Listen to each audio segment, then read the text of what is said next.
otra lista de discípulos. Vamos a casi terminar la lista el día de hoy.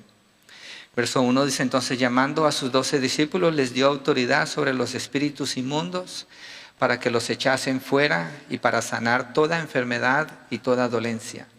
Los nombres de los 12 apóstoles son estos: primero Simón, llamado Pedro, y Andrés su hermano, Jacobo hijo de Zebedeo y Juan su hermano, Felipe, Bartolomé, Tomás, Mateo el publicano, Jacobo hijo de Alfeo, Lebeo por sobrenombre Tadeo, Simón el cananita y Judas Iscariote, el que también le entregó. Padre, oramos pidiéndote entendimiento en lo que tú hiciste al llamar a estos discípulos, en lo que tu palabra nos deja conocer de ellos, Padre.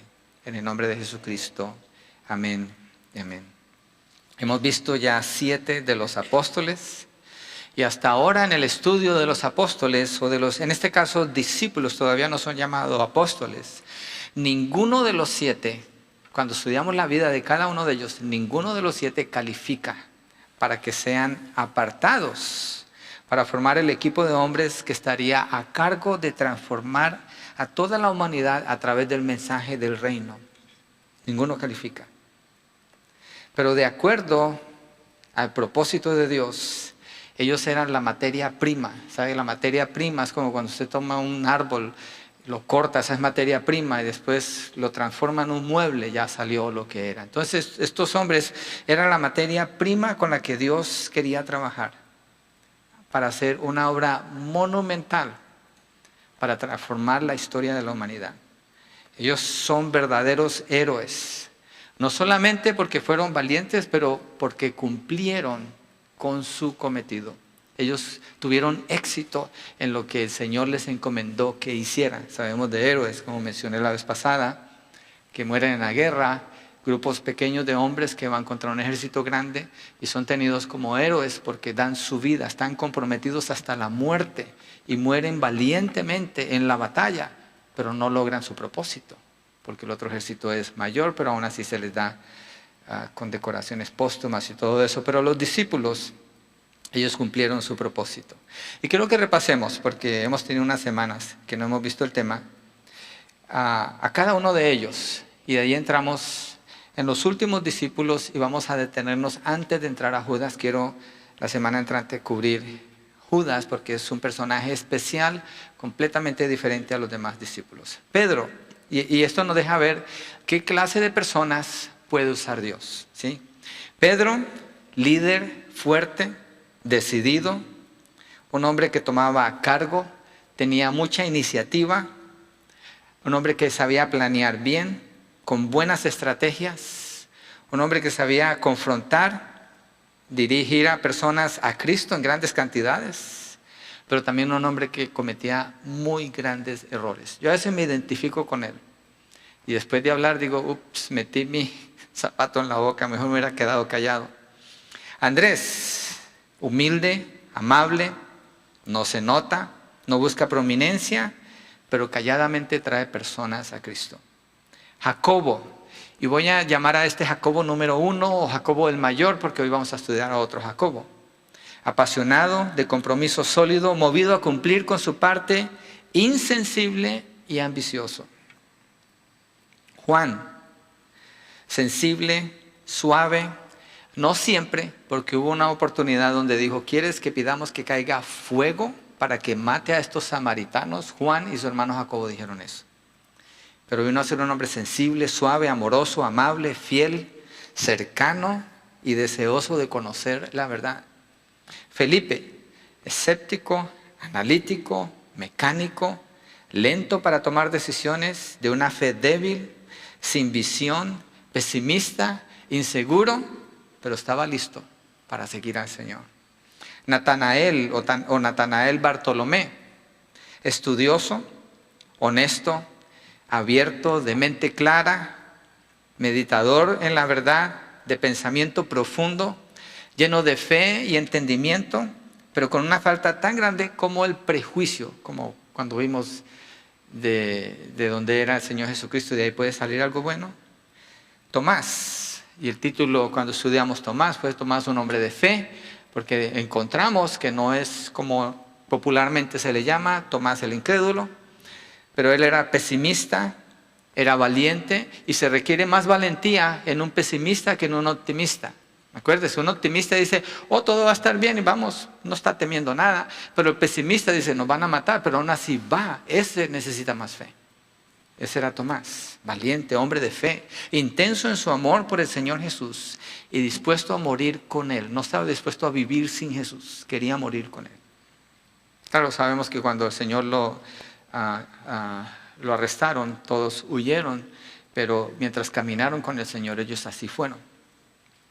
Mateo, vamos a ver hoy Mateo, el recaudador de impuestos, y allí en el verso 3 voy a leer los nombres de los que vamos a estudiar hoy, que son Mateo, el publicano, Jacobo, hijo de Alfeo, y no sé si han notado, pero paso por alto, le veo por sobrenombre, porque no aparece en las otras escrituras, y me quiero quedar con Tadeo nada más. Entonces son Mateo, Jacobo segundo, Tadeo y Simón el cananita. Ahorita vamos a ver que ese es un error en la traducción, lo de cananita, y vamos a aclarar por qué. Pero empecemos con Mateo. Ya prediqué cuando Jesús llamó a Mateo, pero quiero cubrir algunos aspectos de él el día de hoy. Él fue el que escribió el libro de Mateo. Y qué interesante, después de 30 años después de 30 años que el Señor lo salvó, escribió el libro de Mateo. O sea, Mateo ya tiene 30 años de creyente cuando escribe este libro, ¿sí? Y cuando escribe el libro, el Evangelio de Mateo que estamos estudiando, para referirse a él mismo, el Señor le cambió el nombre de Mateo, le llamó Leví. Leví está relacionado con ser un discípulo del Señor Jesucristo. Mateo está relacionado con lo que él era como mundano, era un publicano, era algo odioso. Y él escoge usar el nombre de Mateo. Se liga con lo que él era antes de que el Señor lo cambiara, lo cual muestra que él era un hombre humilde, no se levanta para nada en el libro. Y él narra su llamamiento en Mateo 9, del 9 al 13. Y voy a regresarme un poquito allí. Mateo 9, verso 9. Dice, pasando Jesús de allí, vio a un hombre llamado Mateo que estaba sentado al banco de los tributos públicos y le dijo, sígueme. Y se levantó y le siguió. ¿Sí? Mateo no la piensa, simplemente se levanta, algo sucede con él, que él cree en el Señor Jesucristo y comienza a seguirlo. ¿Sí? Dice que estaba sentado al banco de los tributos. Cuando dice esto, está diciendo qué clase de persona era Mateo, sentado al banco de los tributos. Eran publicanos, ellos se habían vendido a los enemigos de Israel, cobraban impuestos y no solo eso, sino arriba de los impuestos, le robaban de una manera legal a la gente, como decir los abogados que son infieles a su labor, a su trabajo. Tienen sus clientes y lo que buscan es cómo le pueden sacar todo lo más que puedan sacarle de una manera legal. Lo hacen. ¿Sí? Entonces Mateo es un hombre odioso, traicionó a su país, su propio criterio era enriquecerse a sí mismo. Roma lo respaldaba con el ejército, así que él podía hacer como quisiera con la gente que a veces solamente tenía para el sostén del día. Y así les sacaban impuestos de lo que fuera.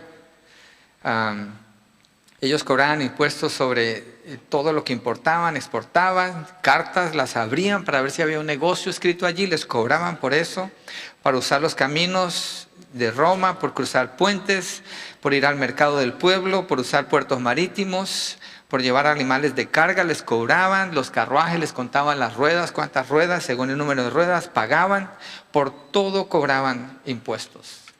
Y Mateo era de los que cobraban impuestos, los que todo el mundo lo veían, es decir, que se sentaba en la mesa, porque había otros que eran jefes de ellos. Así que él era el más odioso de todos, el más odiado de todos, ¿sí?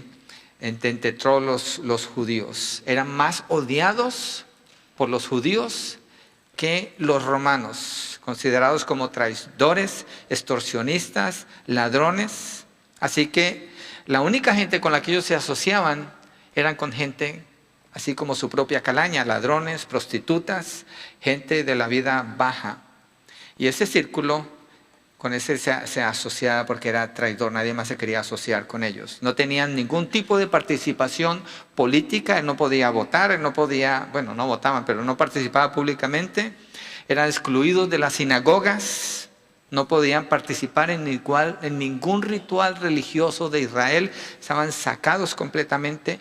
Su testimonio nunca era tenido en cuenta en la corte. Ningún judío hacía negocio con ellos o viajaba con ellos, y nadie jamás visitaba a un publicano. Y de acuerdo con el Talmud judío, un libro que escribieron los judíos, era justificado mentir y engañar a un publicano. Gente odiada en todos los aspectos. Así que cuando Mateo narra su llamamiento y dice: llamado Mateo, que estaba sentado al banco de los tributos públicos, está hablando de lo horrible de su vida. Y no con ningún orgullo, pero tenía mucha conciencia de su pecado. ¿Sí? De acuerdo a los estándares humanos, Mateo califica para que forme parte del equipo de hombres que tiene que transformar a la humanidad por medio del mensaje del Evangelio del Reino. No califica. De acuerdo al estándar humano, él no calificaba para nada. Él no cabía en esa lista. Es más, de todos los discípulos, si usted se fija, Mateo era el peor. El peor de todos era Mateo. Los otros discípulos, y la condición de él era peor que todos los demás. Los otros discípulos, la mayoría eran pescadores. Y un pescador, ellos dejan su trabajo como pescador para seguir al Señor Jesucristo. Pero si deciden no seguir con el Señor Jesucristo, pueden regresar a pescar, no hay problema. Mateo no. Mateo, una vez que dejó la mesa, Roma ya tenía a otros en la lista para reemplazarlo a él. Otros corruptos como él. Y una vez que él se quitaba de esa mesa, dejaba de recolectar impuestos, Mateo ya no tenía la protección de Roma. Ya no tenía los soldados a su disposición. Entonces, para él era más riesgoso no hacer eso que quedarse allí. Y él decide dejar eso y seguir al Señor Jesús. ¿Y quién es el Señor Jesús? Uno que odian los judíos. Así que Mateo tiene todo que perder cuando Jesucristo lo llama. Y dice en la narrativa, Jesús le dijo: sígueme, y se levantó y le siguió. Yo veo mucha humildad en el corazón de Mateo y una fe sólida en él. Una fe sólida él tenía. ¿Sí? Mateo no dudó en seguir al Señor, no dudó en arrepentirse. Y el contexto, si usted se fija en el capítulo 9, cuando Mateo narra su conversión, porque Mateo es el que pone esa parte allí, lo narra cuando Jesús viene con el paralítico y le dice: tus pecados te son perdonados. Cuando Jesús le dice a los fariseos: no he venido por los enfermos, no he venido por los sanos, sino por los enfermos, porque los que están bien no necesitan de médico, y les está hablando del arrepentimiento. Entonces Mateo pone su llamamiento en medio del arrepentimiento, o sea que muestra que tiene una conciencia bien clara de lo que es el pecado y de lo bajo que él es como humano, porque está haciendo lo peor que se puede hacer en contra de su propio pueblo, en contra de su propio Dios. Él ha traicionado completamente todo y no tiene manera de regresar, y decide seguir al Señor. Y se considera que Mateo, de todos los discípulos, cuando él comenzó a seguir al Señor Jesucristo, inmediatamente él comenzó a pagar el costo del discipulado. Y cuando leemos el resto de los evangelios, de Mateo no se dice nada. Y lo que asumimos es que Mateo calladamente escuchaba al Señor y no cuestionaba al Señor. Escuchaba al Señor, creía en el Señor y obedecía al Señor.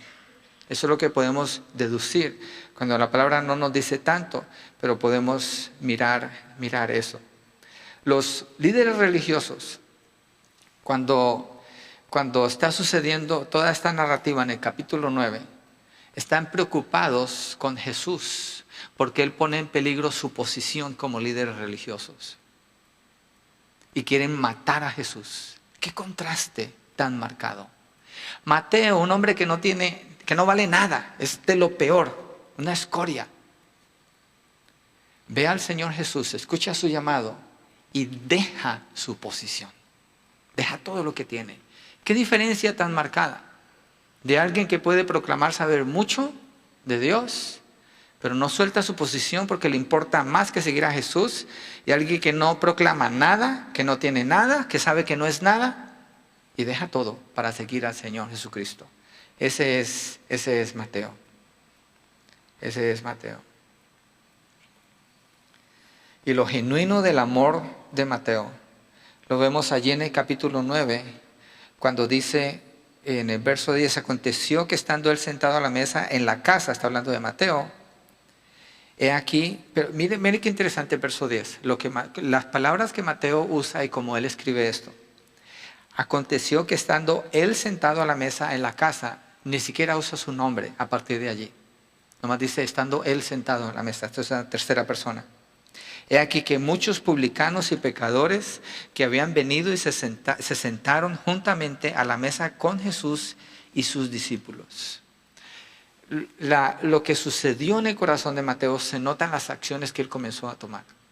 Su deseo y su preocupación por la salvación de todos sus amigos, que era gente que nadie quería en Israel, gente muy menospreciada. Ese es Mateo. Vamos ahora a Jacobo, hijo de Alfeo. Hoy son más discípulos, pero el mensaje creo que es más corto que los otros, porque cuando entramos a este grupo, la Biblia no dice mucho de ellos. Sí, este es el grupo. Con Mateo terminamos el grupo número 2. Acuérdense, son grupos de 4, 3 grupos de 4. ¿Sí? Mateo es el último del segundo grupo y aquí comenzamos con el tercer grupo. El primero es Jacobo, el hijo de Alfeo. ¿Sí? O Jacobo el menor. Acuérdese que hay otro Jacobo, hermano de Juan, en el grupo número 1. Dice en Marcos 15:40 que era hijo de María, hermano de José. Y el término que se usa, que se le designa, es menor, que en griego es micro, así se dice, Jacobo micro, menor, el más pequeño, el menos conocido, el de menos estatura o el más joven. Podemos deducir que es el más joven y que el otro Jacobo era mayor, y también podemos deducir que este Jacobo tenía mucha menos influencia que el primer Jacobo, que era hermano de Juan, ¿sí? Así que este es Jacobo número 2.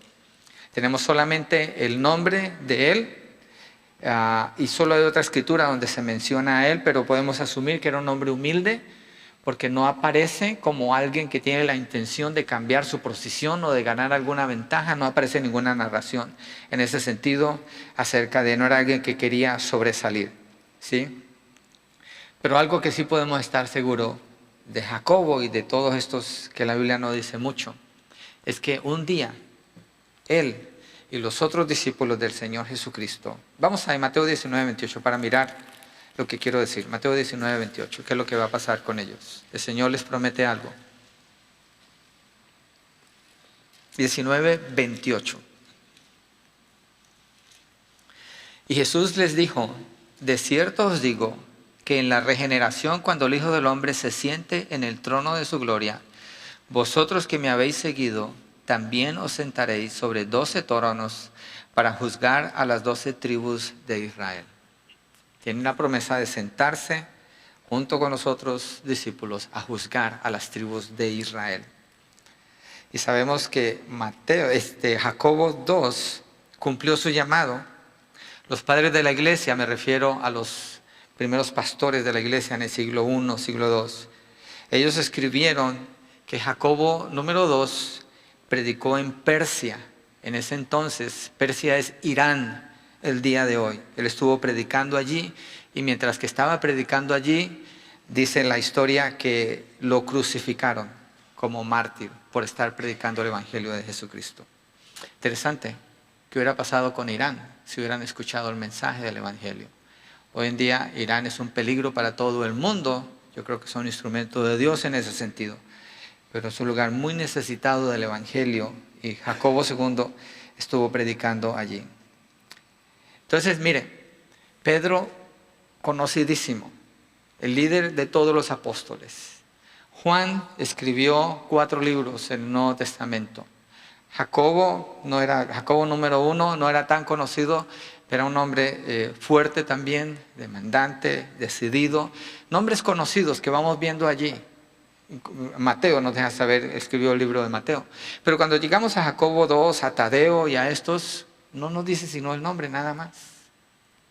Yo lo que veo aquí es, no importa si usted es una persona conocida o una persona desconocida. No importa si usted tiene grandes logros en la vida o no ha hecho muchos logros en su vida. Eso no importa. el centro del mensaje cuando estamos estudiando la vida de los discípulos, en realidad no es los discípulos, es Jesucristo obrando en la vida de los discípulos. Todo esto que estamos diciendo de ellos es lo que Cristo hizo en el corazón de ellos. Y es lo que Cristo hace en el corazón de todos nosotros. Delante de Dios no hay segunda clase ni tercera clase. Todos somos de la misma clase, hijos de Dios. Se ha pagado el mismo precio por cada uno de nosotros. Valemos lo mismo delante de Dios, la sangre del Señor Jesucristo. Y esta lista me recuerda y me recuerda y me recuerda esto todo el tiempo. Tadeo o Judas, hijo de Tadeo, o conocido como San Judas Tadeo.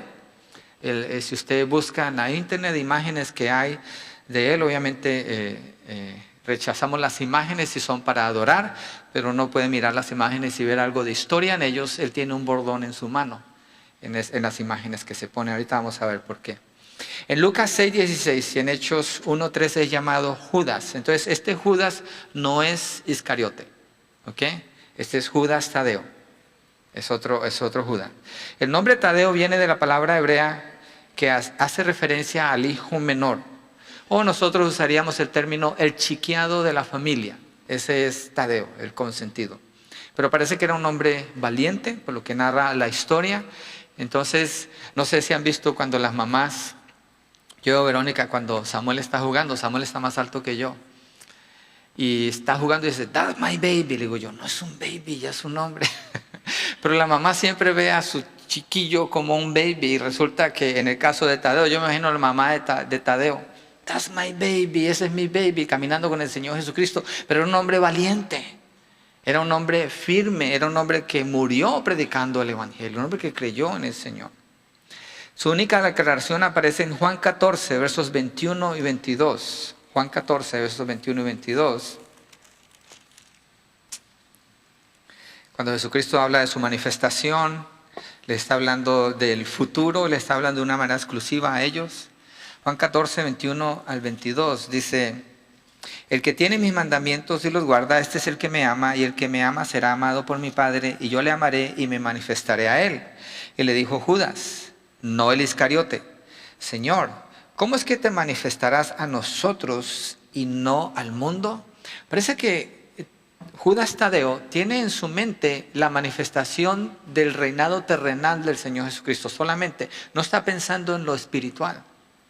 O puede ser que él, porque el texto no dice, yo estoy asumiendo de lo que dice este versículo.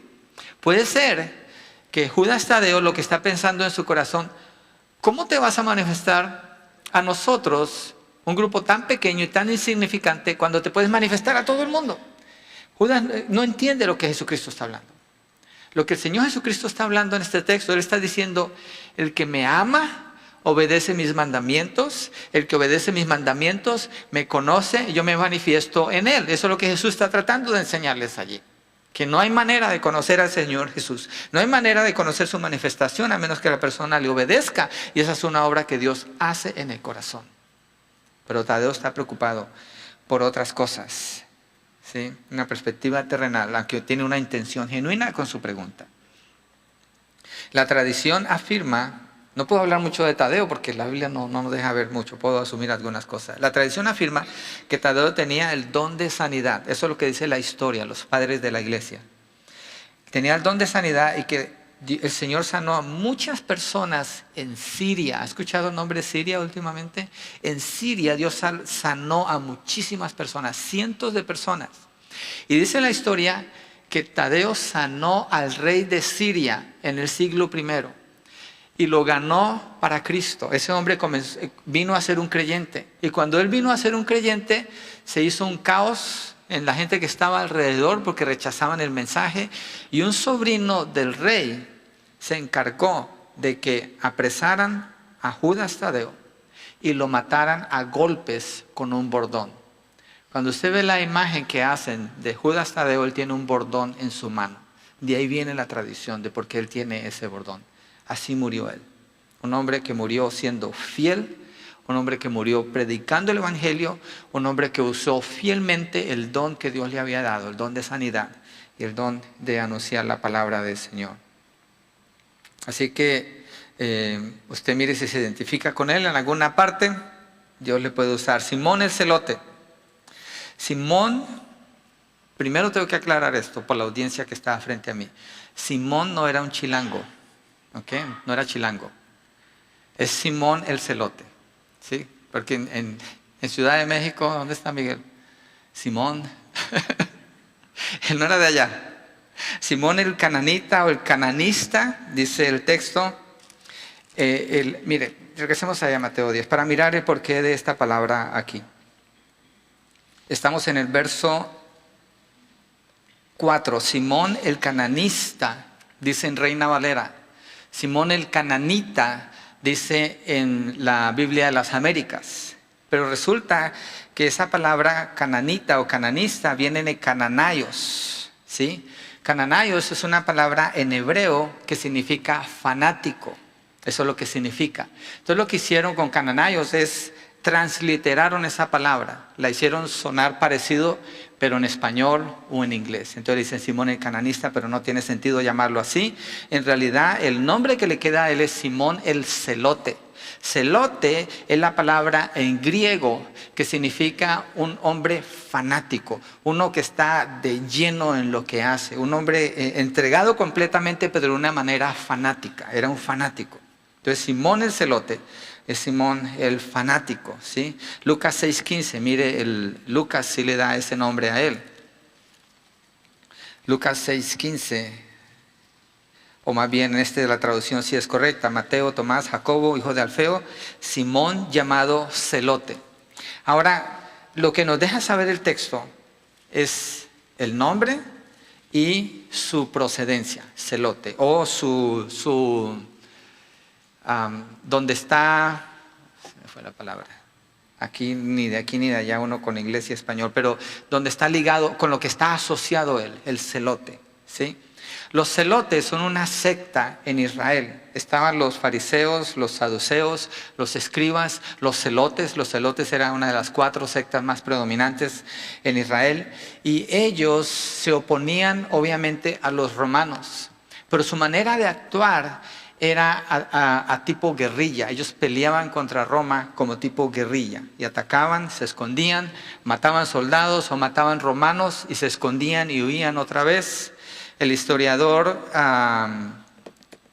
¿cómo es el nombre? Josefo, les llamaba a ellos sicarios. Sicarios es una palabra que está ligada con el significado de uno que maneja la daga. La daga es un tipo de puñal utilizado obviamente contra otras personas. Entonces eran llamados también como terroristas, los celotes. Eran israelitas o judíos terroristas en medio de eso. Ellos eran como la piedra en el zapato para el imperio romano. Porque los romanos, por más que trataron, no podían exterminar a los celotes. Siempre salía otro, siempre salía otro. Y su celo era contra los romanos. Imagínense, Simón el celote odiaba, los celotes odiaban a los romanos. Pero ¿a quién más todavía odiaban, más que los romanos? A los publicanos. Y acabamos de estudiar que Jesucristo llamó a Mateo, un publicano, a ser parte del grupo de los discípulos. No dice el texto, pero yo me pongo a pensar, ¿qué pasaría entre Simón el celote y Mateo cuando estaban caminando con Jesús? Yo imagino que Simón el celote, aunque estaba con Jesús, de vez en cuando se ponía nervioso al lado de Mateo. Porque Mateo era peor que los romanos. Lo que él hacía era peor, era menospreciable. Y los celotes mataban a los publicanos. Cuando tenían la oportunidad lo hacían, no la pensaban 2 veces. Y Dios ahí los tenía a ellos 2 juntos. Los celotes cayeron en Masada en el año 72. Lo que Roma hizo para deshacerse completamente del problema de los celotes fue que en el año 70 entraron a Jerusalén, destruyeron la ciudad, destruyeron el templo y fueron y atacaron más o menos 950 ciudades, buscando a los judíos y matándolos a todos. Y así erradicaron el problema de los celotes. De esa secta es Simón el celote. Entonces estamos viendo de todo tipo de persona que el Señor está llamando. ¿Con quién podemos identificar a Simón el celote hoy en día? ¿Con un terrorista? ¿cierto? Que se pone un cinturón lleno de explosivos, o que anda con una navaja matando judíos en Israel, con guerrilleros en países como Colombia, que viven en el este del país y aterrorizan el país, secuestran personas, matan personas, mucha violencia. En México lo podemos comparar, aunque estos no son patriotas para nada, pero son gente armada que está causando muchísimo daño, la mafia, son gente peligrosa. Simón el Celote era un hombre peligroso y el Señor Jesucristo lo llama con él, y Mateo da la lista aquí, cuando él es llamado para estar junto con el Señor. Y Simón el Celote, generalmente cuando uno encuentra en la lista, está junto con Judas Iscariote. Parece que Judas Iscariote, el que traicionó al Señor, tenía la misma línea de Simón el Celote, de ser fanáticos. Judas Iscariote, aunque lo vamos a ver más en detalle la semana entrante, siempre esperaba el reinado terrenal del Mesías para deshacerse de Roma, y Simón el Celote tenía la misma condición. Pero en el caminar con el Señor Jesús, ellos dos, aunque empiezan juntos, se van separando. Simón el Celote se entrega más y más y más a servir al Señor, y Judas Iscariote se entrega más y más y más a servirse él mismo. Ya sabemos el final cómo fue. Así que, aunque no sabemos mucho de estos tres que estamos viendo, sí sabemos que fueron obedientes, fieles hasta la muerte y cumplieron con su llamado. ¿Dónde más podríamos encontrar en la Biblia textos que nos hablen de este tipo de personas? Hebreos capítulo 11, un capítulo muy conocido en la Biblia, muy conocido, donde está la lista de los héroes de la fe. Y empieza la narración, se parece como los discípulos, porque la narración empieza con Abraham, el más conocido de todos. En los discípulos empieza con Pedro, el más conocido de todos los discípulos. Pero después, cuando uno va avanzando en la lista, en el libro de Hebreos, después de que termina de hablar, verso 32, 11:32. ¿Y qué más digo? Porque el tiempo me faltaría contando de Gedeón y de Barak, de Sansón, de Jefté, de David, así como de Samuel y de los profetas, que por fe conquistaron reinos, hicieron justicia, alcanzaron promesas, taparon bocas de leones, apartaron fuegos impetuosos, evitaron filo de espada, sacaron fuerzas de debilidad, se hicieron fuertes en batalla, pusieron en fuga ejércitos extranjeros. Las mujeres recibieron sus muertos mediante resurrección, mas otros fueron atormentados, no aceptando el rescate, a fin de obtener mejor resurrección. 36. Mire lo que dice el verso 36. Hasta ese punto, el capítulo 11 da nombres de personas que le sirvieron al Señor. Algunos no murieron, otros sí murieron. Pero mire, el verso 36 dice otros. Aquí ya no hay nombres.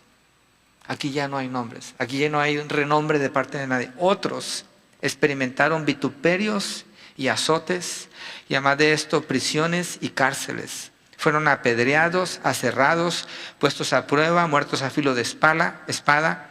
Anduvieron de acá para allá, cubiertos de pieles de ovejas y de cabras, pobres, angustiados, maltratados, de los cuales el mundo no era digno, errando por los desiertos, por los montes, por las cuevas y por las cavernas de la tierra.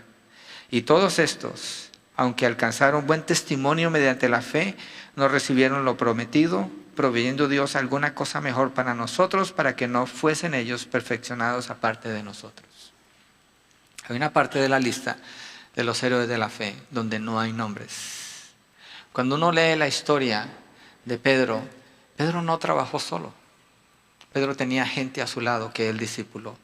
Cuando uno lee acerca de la vida de Juan, Juan no andaba solo. Juan tenía discípulos a su lado que no aparecen los nombres aquí. O cuando pensamos en Tadeo, que nomás menciona el nombre, él tenía personas que él discipuló, que caminaron con él, que murieron predicando el evangelio. Usted nomás necesita abrir el libro de Fox de los mártires y va a encontrar cientos de cristianos muriendo, predicando el evangelio, nombres que no aparecen en ningún lugar en la historia.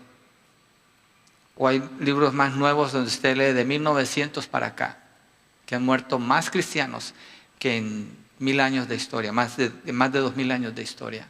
Son nombres que no conocemos. Hay gente que está muriendo ahora mismo predicando el Evangelio. Son nombres que no salen en las noticias. Usted sí sabe que el Congreso de los Estados Unidos tiene leyes para defender personas que están siendo, o grupos que pueden ser exterminados. Y no existe ni una sola cuando se trata de cristianos. Y sabe que el Congreso no hace nada para defender a ningún cristiano porque no tiene ninguna ley bajo este gobierno. Son nombres no conocidos de héroes que están predicando el Evangelio. Como los discípulos, como la lista que nos presenta Mateo aquí.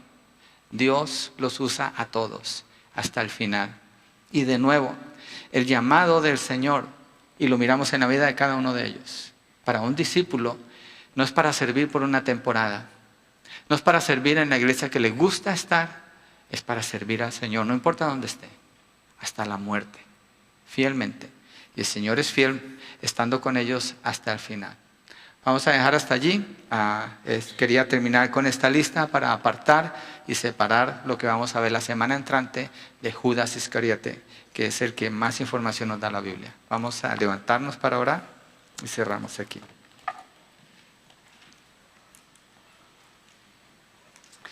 Entonces la pregunta principal del mensaje es: ¿a quién puede usar el Señor? Y hay otra que podemos agregar: ¿a quién puede cambiar el Señor? ¿A quién puede cambiar el Señor?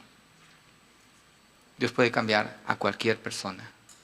Aunque nosotros pensemos que no, Dios puede cambiar a cualquier persona. Padre, tú eres fiel y poderoso para cambiar cualquier corazón, Señor. El ejemplo que nos muestra el libro de Mateo, al estudiar los nombres de los discípulos, hay de todo tipo de persona en esa lista, Señor. Desde un terrorista hasta gente decente en medio de ellos, gente honrada en sus trabajos como pescadores, hombres que eran líderes fuertes, otros que eran temerosos, tímidos, hombres llenos de visión, otros que no saben qué hacer cuando llegan a la esquina, otros decididos a morir, otros indecisos en sus pasos. De todo tipo de personas, Señor. Y aquí estamos, Señor. Somos de todo tipo de persona hoy aquí. Y rogamos, Señor, que nos ayudes a creer que hemos sido llamados para ser usados por ti. Y las personas que no están en Cristo, que puedan creer que no importa si son conocidos o desconocidos, si son fieles o infieles o lo que hayan hecho en su vida. Jesucristo es suficiente para cambiar cualquier corazón. Oramos por la salvación, por la fe para los que no han creído todavía y por la fe para los que hemos creído, para entender que hemos sido llamados para servirte todos los días de la misma manera hasta la muerte, Señor. No es una temporada, es un estilo de vida. Gracias por habernos llamado. Gracias por lo que nos dejas ver, Señor, de la vida de estos hombres en tu palabra. En el nombre de Jesucristo. Amén. Amén.